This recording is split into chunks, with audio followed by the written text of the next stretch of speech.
In this video, let's talk about the composition of the function.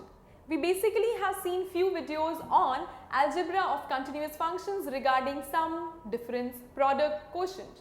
Here we have the composition and we say that f and g are two functions given to us and what is the information that FOG is defined. When I say f circle g or FOG is defined, what I mean to say that by relations and function knowledge, I know when FOG is defined, that means the range of gx or range of g should be a subset of the domain of f. The range of the latter function should be a subset of the domain of the former function that we know. So, domain of f.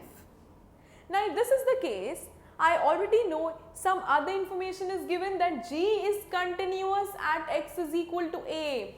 G being continuous at x is equal to a gives me what knowledge? That limit x tends to a for gx, since g is continuous at that, should be equal to g of a, that we had been seeing earlier also. What other knowledge should I gather from the statement? F is continuous at g of a.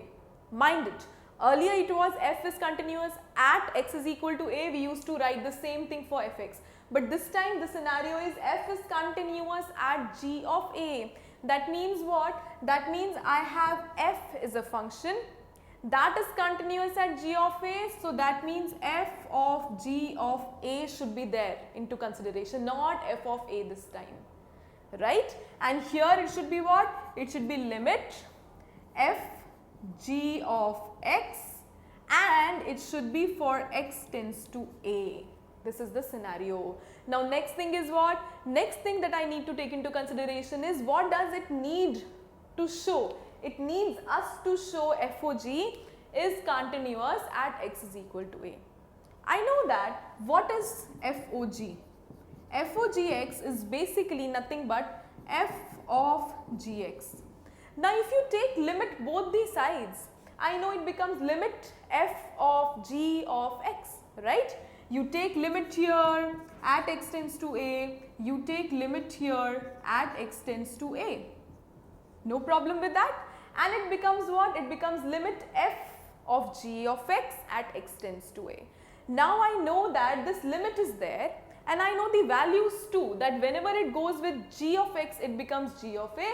Whenever it goes with this thing, f, it becomes like this. So similarly from these two steps, which two steps? From this step and from this equation, I can directly write that yes, my limit f of g of x is equal to what? It is equal to f of g of a. So you started with limits and you reached the value of the function. So that happens. You start with limits, you reach the value of the function, you say that the value of the function is equal to the limit at x tends to that value at that point. So we say that the composition of the function is continuous when the functions are continuous such that the first function, that means g, is continuous at x is equal to a.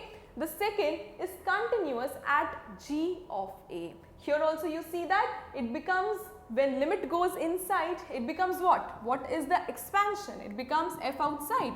Limit x tends to a, g of x. Now it becomes g of a, because we know that for g of x we have the story that yes, everything is there, it becomes g of a. So here I write f g of a.